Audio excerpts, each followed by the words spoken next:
Rolling? Well, I think this episode is going to be interesting for a lot of people. Cathi Herrod has been a leader of the pro-family movement here in Arizona for 20 plus years. And this was a really interesting conversation. Yeah, she has a reputation of being everything that she's not. She stands up for what she believes in, whether you agree with that or not. I met her maybe 3-4 years ago, and I didn't realize that she was so sweet and nice and gracious, and yet she has this reputation of being this dragon lady. And it's not that, I don't even think that's right. It's that the Center for Arizona Policy actually is very effective, and they get a lot done. They get a lot done. And they probably get more done legislatively than any other group in the state, and have been for, as long as she's been a part of it. Right. So it's really impressive. Yeah. So listen and learn. And easy on the hate mail. Yeah. This is a good one. Yeah.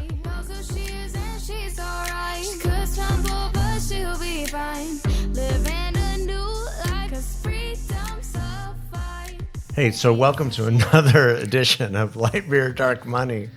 I'm Light Beer Man Chris Clements, next to Sean Noble, the king, prince of Dark Money. And I'm guessing, Cathi, you're probably like, wow, I can't believe he's embracing that. But because it's something that, has been seen as a pejorative term for so long. And finally I was like, you know what, I'm never going to change it. They're just going to call it dark money. So what? It's, the kind of speech I believe in. Not that it's dark. It's just anonymous. It's called free. Yeah. It's called free. That's exactly it. So today we've got Cathi Herrod from Center for Arizona Policy with us. Cathi and I have known each other for a long time. I was going to try to figure out the years, but it was 1994, I think. Yeah, 94.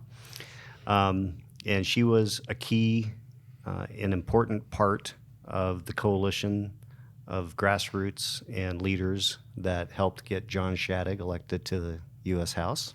And your first campaign. My first campaign. Yeah. So, and we've been through a lot of those together since then. But before we get into policy or, that kind of stuff, tell us, you've got a very interesting backstory. And I'd love for our audience to know a little bit more about that, because I'm guessing a lot of people don't. People can be surprised sometimes, but yes, my background is more liberal feminism. That I was raised in Texas for the most part. I came out to Arizona. I was a twice-a-year kid. My dad lived here. But in Texas, my grandfather was city council member and school board member, and so I grew up going to meetings and helping his campaigns in our little town, to put it that way. But hit the University of Texas campus and got involved in a lot of liberal political endeavors. And I remember being disappointed that I'd missed the protest of the 60s. So I was thrilled when the university president was, we wanted to get rid of the current university president, so I got to be in a protest. So, but worked on a lot of political campaigns, worked in Washington, D.C., interned, and then spent a year in D.C., and so thought that, more like the social justice, I would say, on the liberal side of things, and kind of went to law school by default.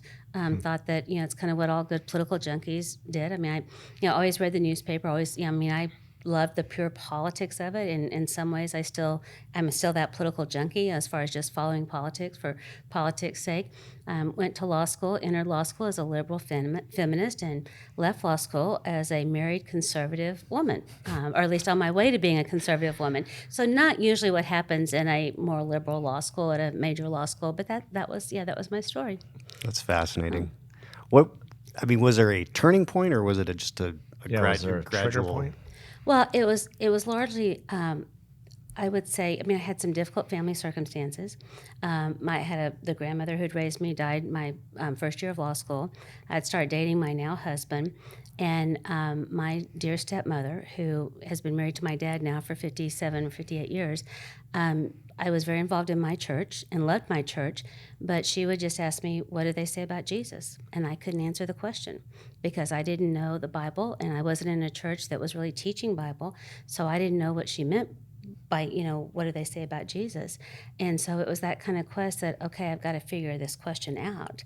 And so, I started going to a Bible study at a pastor's home that was very influential on me. And so left my church and was kind of like, okay, God, whatever you have for me.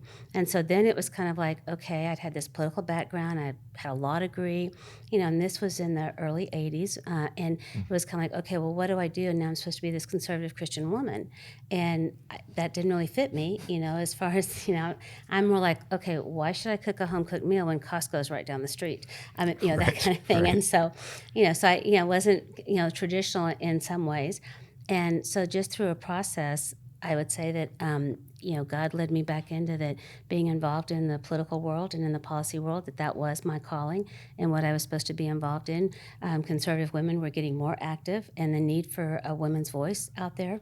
And so, it was a process. And when we first moved out here, I registered as an independent because, I'm not so sure about all this political stuff, kind of thing is which party I might be or that kind of thing. So, it was a process. But then, when, obviously, a lot of my drive has been because I have 2 children and being concerned about, what's going on and how policy and politics affects my kids. And so, so a lot of it, women have and mothers have a lot to offer. Yeah, that's great. There's one of my favorite memories working with Cathi is John Shadegg was a member of the Budget Committee in his first couple terms of Congress, and I was his budget associate, was what they called the staffer that did the Budget Committee. And I can't remember what the hearing was. It was the Budget Committee chaired by John Kasich. Right. But on the balanced budget amendment. Balanced budget amendment. Of course Okay. she remembers. Yeah, of course she does. That's why she's here. And I'm Yes, on the side. Exactly. But her daughter, Laura, was with her. And at that time, Laura was First grade, 6 years old. 6 years old. And Kasich sees her and invites her to come up and sit at the dais. As I said, my daughter's with me today. Of course, the whole thing was kind of a joke because I shouldn't say this, but talking about why the government should have a balanced budget, kind of, and like, let's just say I've never been a good budget person, kind of thing. with Senate Affairs and all policy, yes, but the home, you don't spend more than what you have. But anyway, so I mentioned my daughter, and then the next thing we know, Kasich's like, whoa, stop.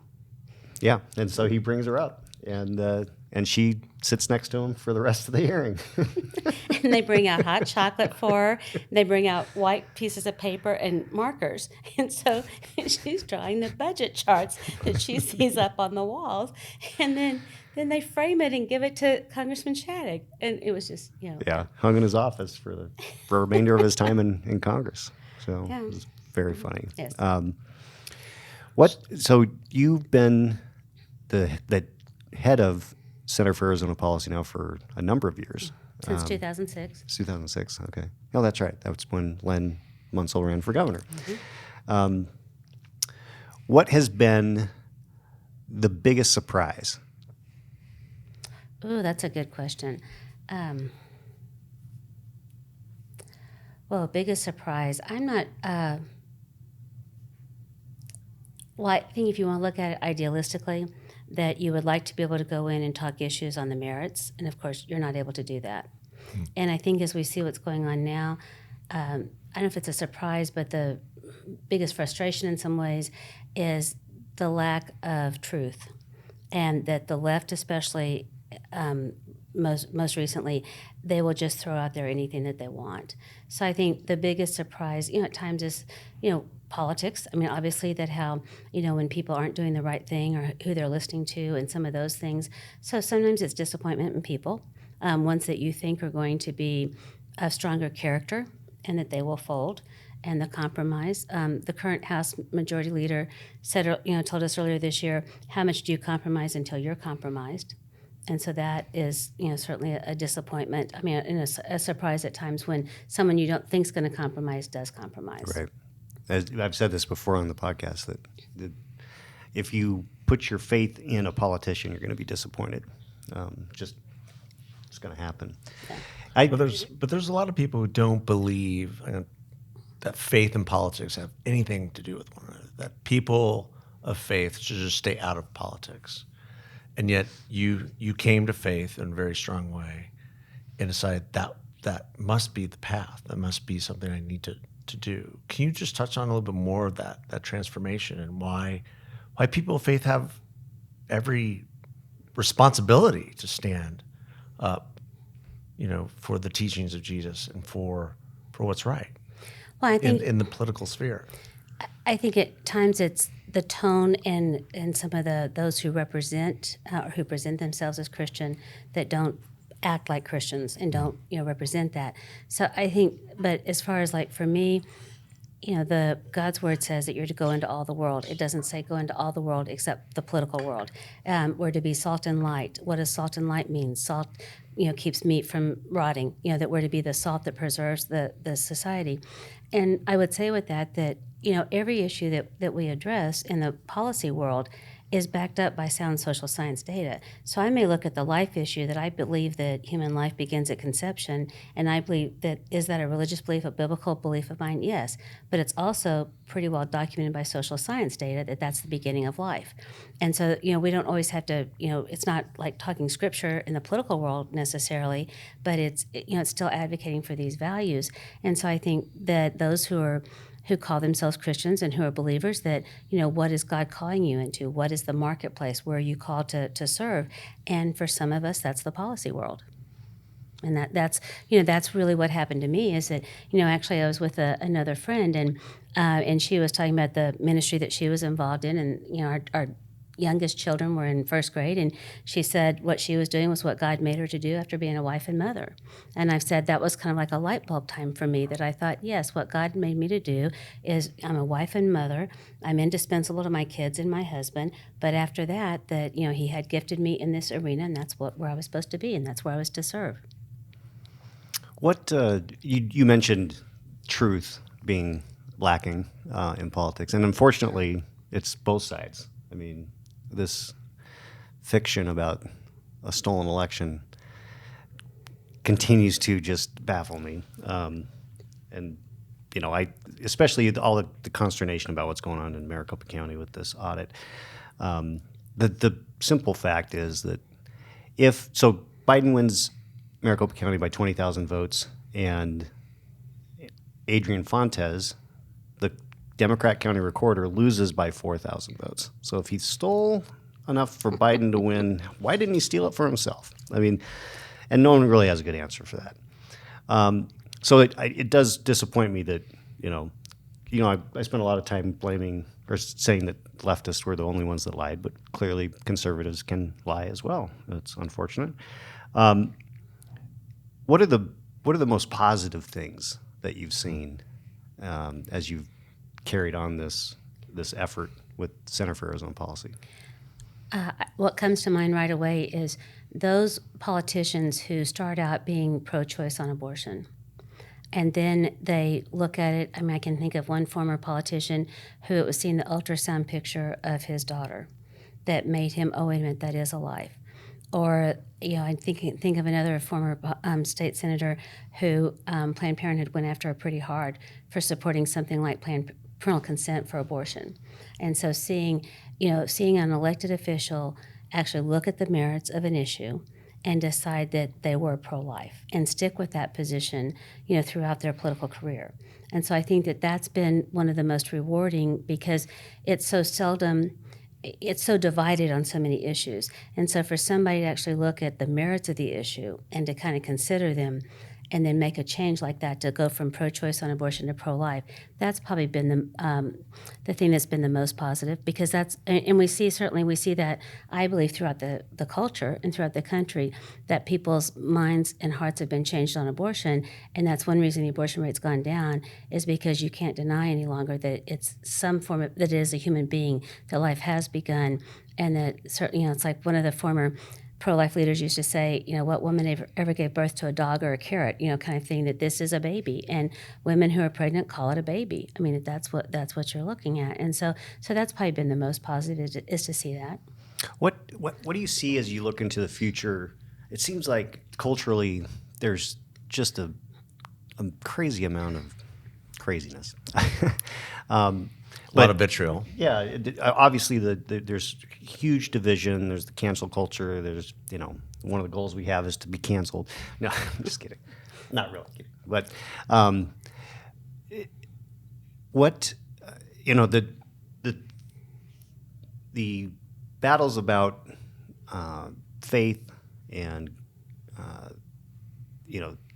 commitment to life have definitely gone the right direction, as you pointed out. That nationally, numbers show that there are more people that are pro-life than pro-choice. That's changed over the years. But I feel like the culture, there's a lot of heaviness that we're facing.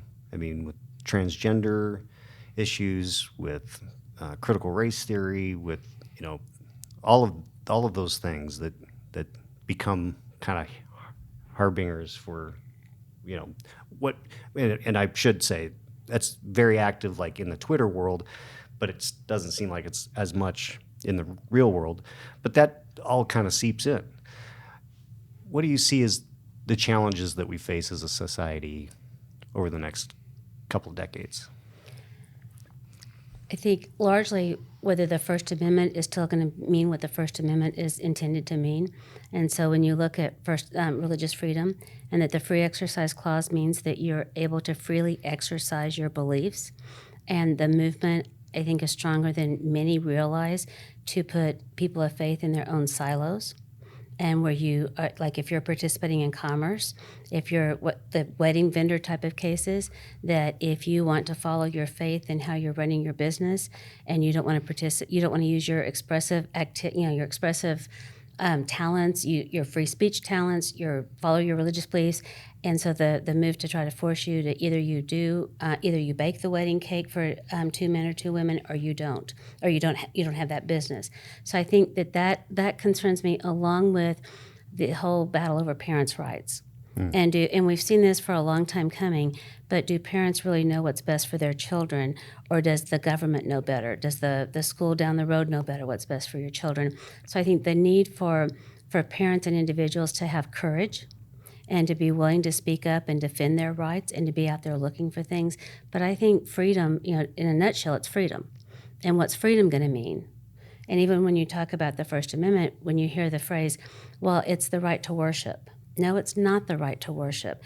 When they talk about what's freedom to worship, that's within the 4 walls of your church or within the 4 walls of your home.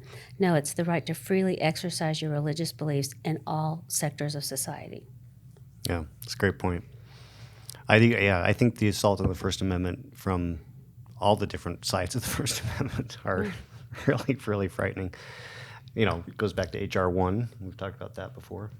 Yeah, well, I mean, it seems like we went into this pandemic, the lockdowns and the school closures and everything. And now as we're coming out of it and kids are going back to school, and it seems like what they're going back to is more vicious and almost more totalitarian. I mean, if you just read what parents are facing, there's a big video being circulating about what's going on in Loudoun County, Virginia right now with critical race theory, and parents are just outraged at what their children are being taught, what they're being forced to read, which is pretty much pornographic for the most part. How do we stand against that in the face of continued government control and almost omnipotence on our lives the last year? I think it's a 2-pronged response. One is elections matter. That we've got to be electing school board members who will at least respect parental rights, will respect what needs to be taught in the schools. So I think part of that is what happens in elections. School choice matters, educational freedom, that we make sure that private schools and homeschools are free of government regulation. The minute you start to regulate homeschools or private schools, they're on their way to becoming government schools. So parents have to have an alternative for where they would place their children in education. So I think part of it is political. The other part is that parents have got to have the courage to speak up, to go into the school and say, we're not going to do this. That, for example, Arizona law gives you the right to withdraw your child from any classroom activity that is against your morals or beliefs. And so parents have got to be willing to go in and say, no, my child's not going to be in that class. The example of sex education in the schools, it requires opt-in parental consent. So you've got to engage. You've got to be going to those school board meetings. And it's not just the enforcing like your parental rights and overseeing the education of your children, but it's also the responsibility. So are you volunteering in the classroom? Are you participating in what's going on in your school district? And really that cuts across any of, whether you've got your child in a private school or a district or charter school. Don't think that if you've got your child in a private school that you're safe and you don't have to worry about a lot of things, because you do.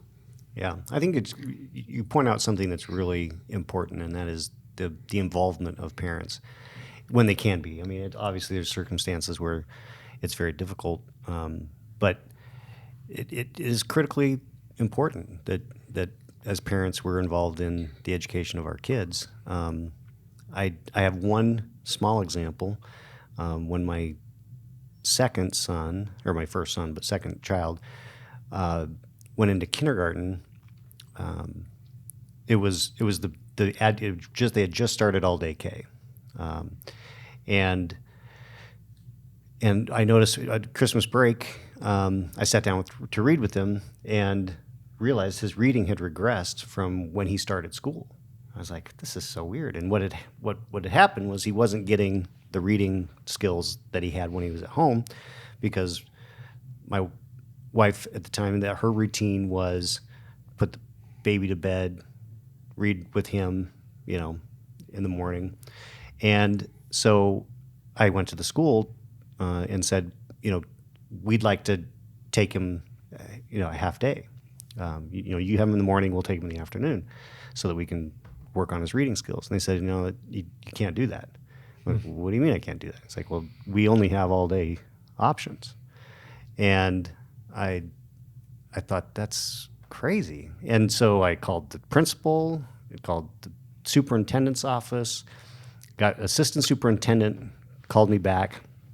And I said, I'm just wondering what options you have for a half day for kindergarten.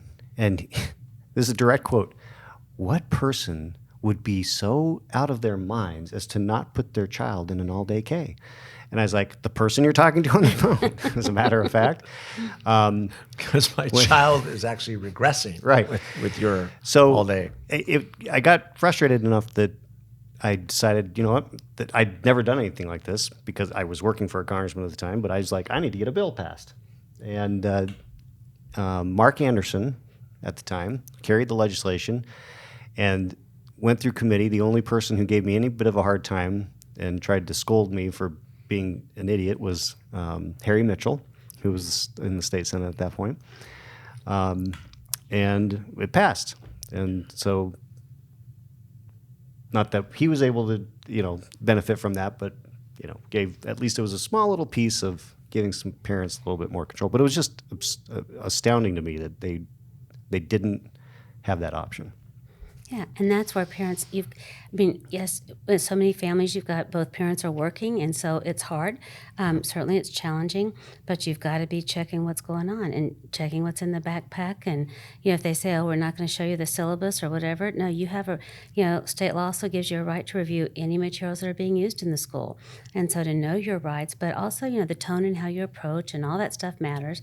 But but I think that's what I think parents are waking up and they're concerned. Yeah. You mentioned sex education. I know that's been kind of a hot potato at the state legislature, and the governor vetoed your bill. And then there's been reports that you all are working with him on what might be next. You want to just kind of educate us about that saga and how you're trying to empower parents on this issue? Sure, and I will say, never say die. Yeah. and Right. we are nothing if not tenacious. So and that's just a point I wanted to make. Like when you go to your website and you look at all the pieces of legislation that you've passed over the last several decades, it's unbelievable. It's pretty astounding. I don't think there's any other center-right, conservative-leaning organization in the state that is more effective than the Center for Arizona Policy. Well, thank you. God's been It's just faithful. not.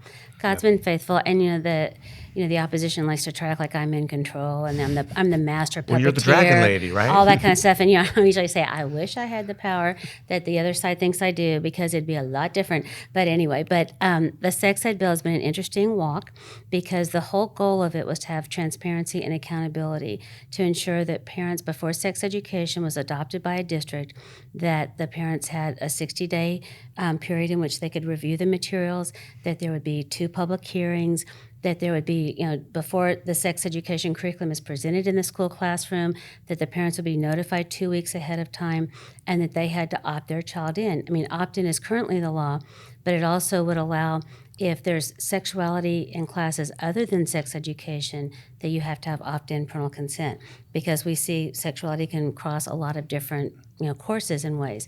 The example I had a few years ago, an AP English class where a novel that was fairly graphic and filthy was assigned in an AP English class. So, that's a way that sexuality could be in another class other than sex education. So we started this bill out with how it doesn't dictate curriculum, that it would clarify that opt-in was across the board, and have these accountability provisions in it. So it got all the way through the legislature. Not one Republican requested an amendment or had any problems with it.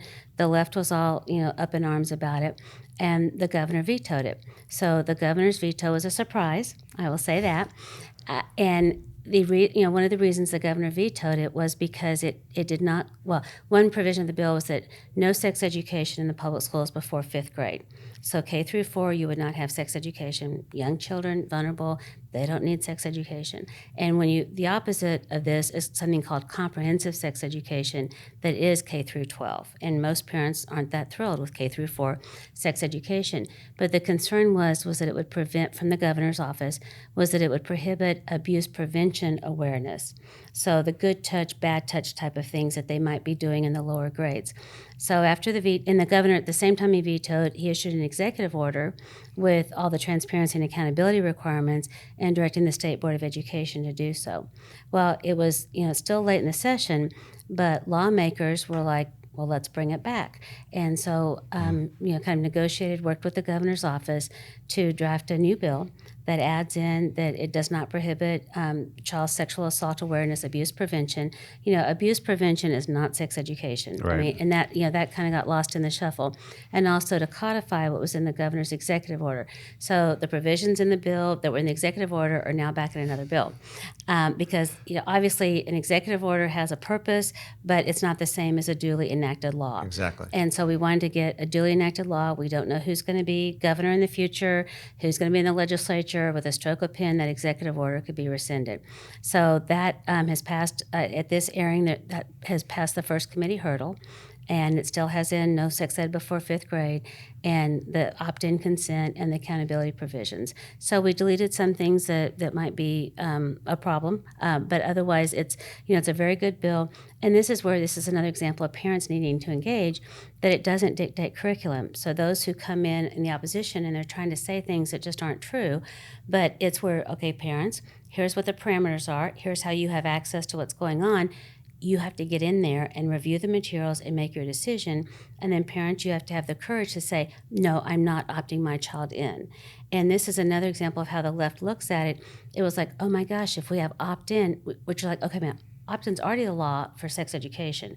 And they're acting like it's not, but we're going to lose some kids. Some kids aren't going to get this education or whatever. And I'm like, well, this, parents want to oversee this. And so, so we're very hopeful that we believe that we'll get it through the legislature and get a signature this time. Well, I think that one thing that strikes me as really important is that you like you said, it doesn't dictate curriculum.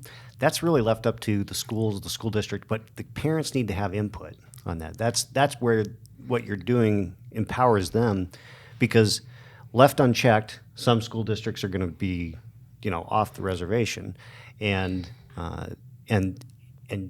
yet the left will say that you're trying to dictate what you're going to teach in the classroom, when it's exactly the opposite. They're the ones who want to dictate without any interference. I mean, what they don't want is interference from parents. And I think that that's just a super important part that parents just need to know. And, they could have the ability to adjust the curriculum to be okay with their child being in that class. It doesn't automatically mean I'm not going to opt my kid in. It's I'm going to try to make this work for what my core values are. And what a sex education curriculum for one district might not be the appropriate sex education curriculum for another district in another part of the state. So it also it is a local control issue. And sure, we'd like to mandate a lot of things in the classroom, but it's also, let's leave it to local control and with the parents participating. Yeah, that's a really good point, because and probably something that the other side doesn't really want to deal with, in terms of curriculum.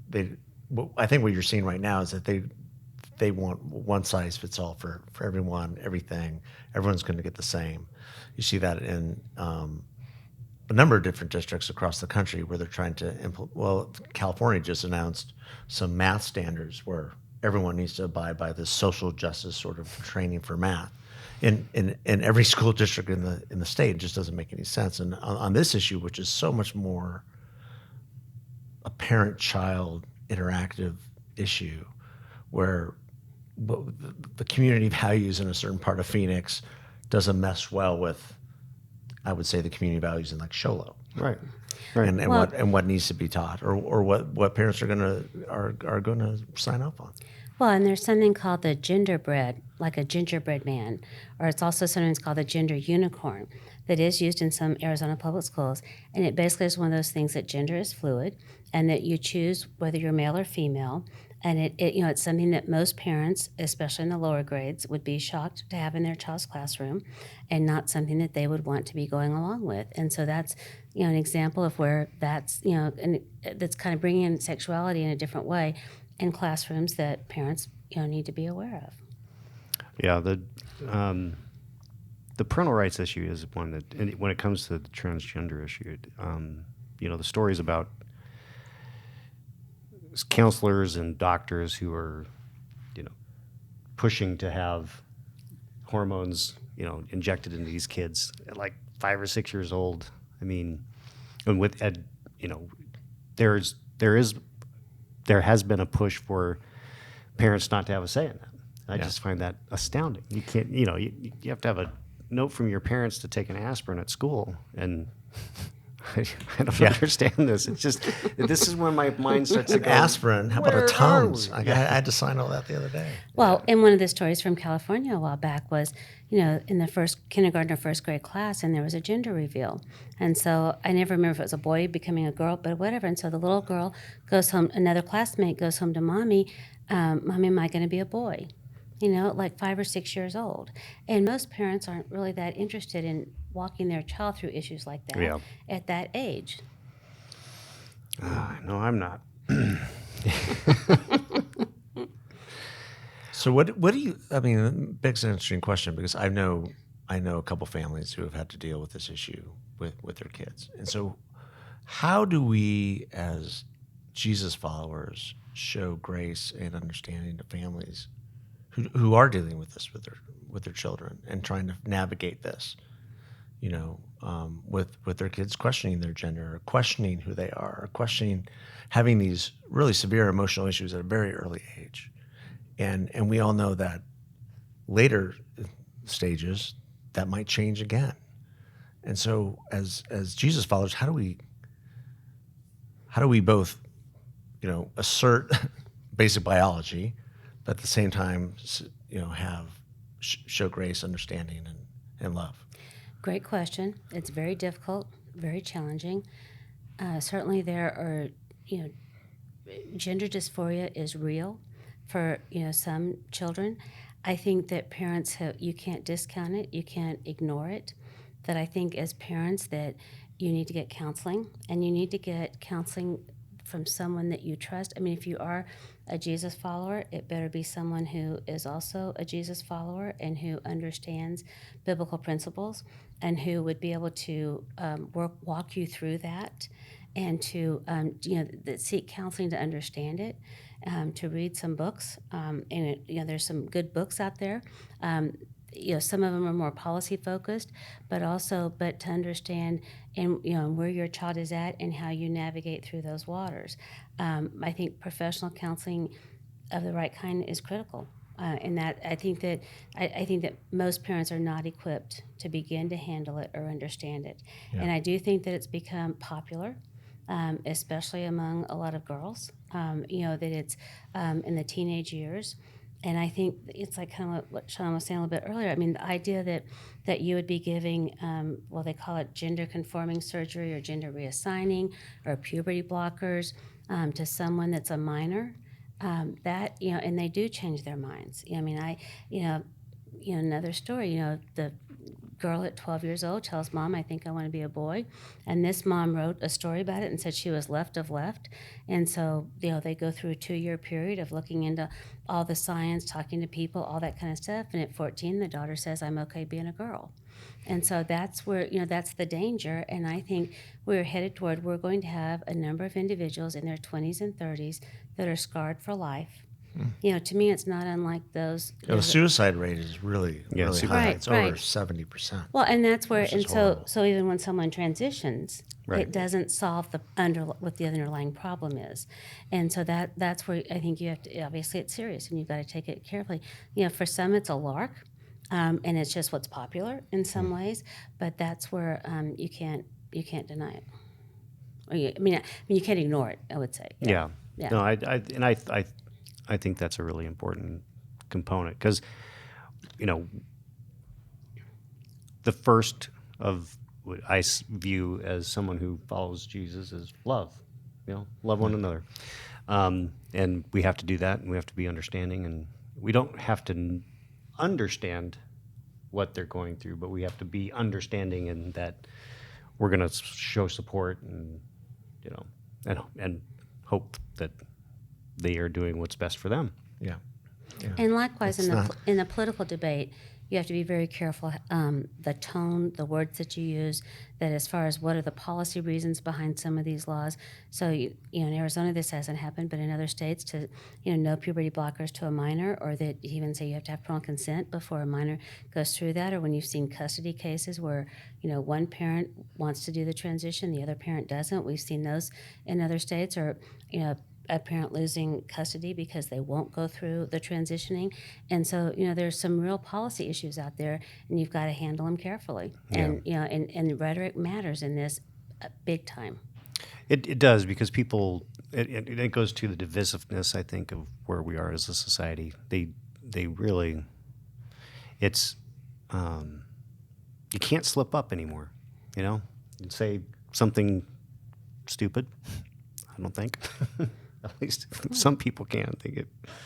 But then you have the end result of a lot of this, and that is what's happening with the NCAA and Girls, biological males participating in girls' sports.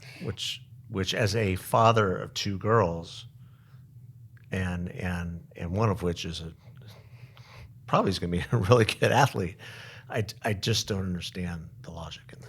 Well, and the best example is in Connecticut, where these two girls who are track stars and were winning the meets, setting the records, and 2 boys decided they were going to be girls, and the next year they start cleaning up all the track records and winning the meets. And so, there's a lawsuit over that. And after all the work done on Title IX to have equity in women's sports, Exactly. and all of that now we're throwing that out the window because, and this is where, okay, I'm sorry, you cannot deny that there are biological differences between males and females. And so whether it's lung capacity, whether it's bone density, whatever it might be, that, a boy is going to run faster than a girl is going to run, most of the time. And that's where it's sad to see. I mean, the Ninth Circuit Court of Appeals, about 2 weeks ago, heard an appeal from an Idaho law that, said no biological males in girls' sports. So we'll see what the Ninth Circuit does. We'll see what happens with the Connecticut case, because hopefully this will get, resolved. But in Arizona, you do have biological males competing in girls' sports. It is happening in our state. Because at the end of the day, Caitlyn Jenner could still beat you in a 100-yard dash. Yeah, she could. And just look at her. I always say, look at her hands or feet. It's still, and her DNA is not changed. But she has Caitlin could still throw the javelin farther than you. She made some noise. She's announced for governor in this recall, but she made some headlines saying that she's against. No, I think that's actually really helpful. Yes, I mean, we need those voices. Yeah. It doesn't mean that trans individuals can't compete in sports. Yeah. Yeah. Where do we want to go next? I don't. Do you got anything? Anything on your mind, Cathi? You want to get off your mind? We might get canceled just from that segment alone. I don't know. Well, you kind of inferred this a while ago, the whole lack of civil discourse. I mean, that's the other thing that is the most troubling, that you can no longer have a legitimate debate. And I cannot tell you how much, especially in the Arizona House, we see it repeatedly, where it's personal insults. It's, forget talking about the message or what the merits are. Let's just shoot the messenger and see what we can do. And that doesn't benefit anyone. But that's where all of us have our own duties to make sure that we're conducting ourselves in a civil manner, and the rhetoric that we use, and we try to raise the level of civil discourse. And certainly our last president did not help that. I'm not saying that as a never-Trumper and as an anti-Trumper, but what we see people in public office doing in that regard matters, and that we have to make sure how we're conducting ourselves. Yeah, he definitely changed the whole dynamic of how you conduct yourself as an elected official, and I think that now we have politicians that are trying to be more Trumpy, and then obviously there's that leads to greater vitriol from the other side, and the political discourse, and we've talked about this on this podcast, has become who can be the loudest, who can shout somebody down the strongest and be the loudest. And we need to focus on the issues and where people are on the issues. I mean, to see what's happening in the U.S. House, as we speak, is that now, a less conservative member of Congress has replaced a more conservative member in House leadership. And so when you so one was criticizing Trump, the other wasn't criticizing Trump. So now you've had it flip-flop. So now the third person in U.S. House leadership is someone who is, a conservative maybe 2/3 of the time? If that. Not even that, maybe half. Right, and that that's where, okay, wait a minute, let's get back to the issues and the policies and standing up for what we believe in on the policy side. Do you, two questions. One is pure speculation on all of our parts, but one, do you think that Trump will run again? And two, let's assume he doesn't. How do we get out from under the influence, I guess, if for lack of a better word? I mean, he still controls so much because people are still, even though he's not the president anymore, still showing fealty to him rather than the policies or the issues. Well, the whole thing is frustrating because there's no question that the 4 years of the Trump administration were some of the strongest that we've ever had. He was the most pro-life president. Just, the bureaucracy matters. The people that I know that were in the Federal Health and Human Services Department and what they were doing from rights of conscience on the life side, civil rights, it was something we've never seen before. And so we're at a great loss now with things being changed, and to say nothing of the federal judiciary and the literal remaking of the federal judiciary under Trump. I don't think he'll run again, but that may be me. But I think that those in the Republican Party need to wake up and acknowledge the Trump factor, and acknowledge, that I have seen more people wanting to be engaged in what's going on politically now than I have seen probably in quite some time, if not ever. And so somehow we've got to have someone who can bring together the different sides and stop this civil war that, in a sense, that's going on within those who are supposedly conservative. But I think we've got to come together and who is the right person to run for president, who can unite the people who are concerned, who are not of the Biden ilk, that type of thing, or the Kamala Harris ilk. And so how do we, we've got to marshal that in the right way and not turn people away, because people are very concerned about what's going on in this country, and there's more activism than we've ever seen. And Trump deserves the credit for a lot of that, and a lot of people getting more active. So now it's like, how do we, in a sense, groom that or train that into being effective, not only for 2024, but what happens in Arizona next year in 2022. Right. It's so interesting because no one wants to really ask or really examine on either side, on the D side or the R side, why does Trump exist? Why was he elected? I think only really one guy does it really well every night, and that's Tucker. Like, he gets it as to why these subsects of voters voted for Trump, why blue collar voters came over and voted for Trump, why more Hispanics than ever voted for Trump, and to your point, was it Trump? Some of it was, but it was also the way that he was able to communicate to those people about, he understood what was going on with their lives and what they needed. And I think what's baffling to me is that if you have an electorate where suburban moms left the Trump and went to Biden, and now you have a federal government pushing on all these issues in suburbia, which will turn off suburban moms, whether it's critical race theory or all these other issues that we've talked about. And then you have this slew of issues on the border, which also got Trump elected. You have, high taxes, more regulation coming down the pike, which also got Trump elected. It just seems to be an overreach, but at the same time, I'm wondering if anyone's really paying attention. At what point do people connect the dots, in a sense, that how to see that, okay, this is what a conservative, for the most part, conservative presidency looks like compared to what a far left presidency looks like, and what do you want for your country, and what does freedom mean to you? And and even like to look at the surpluses, and of course Trump was part of that, but the debt and all the craziness that how money's just been handed out without whether there was even a need or not. For some people, that's kind of crazy. The people that were working full time, never lost a paycheck, and then they got a surplus check for each, that both, if it's a married mom and a dad and each child. That's kind of amazing. Some of those things that are happening, but that's where I think people have got to start thinking. Hopefully, what we see going on in our country, people will connect the dots that these are issue driven. That things are changing because of where people are on issues. And wake up and decide next year is going to be interesting. Will the Republicans take back the House and get a better margin in the Senate? If that doesn't happen, then that shows that the country's not paying attention to what's going on these issues or what the long-term effect is, and really, what's the legacy going to be for children and grandchildren? Right. Yeah, there's a lot facing us. There's no doubt It seems about like every election cycle is the most important in our lifetime. In our lifetime. And then you say, well, guess what? Yes, it really is. Yeah, I've been saying it since the most important in our lifetime. Again.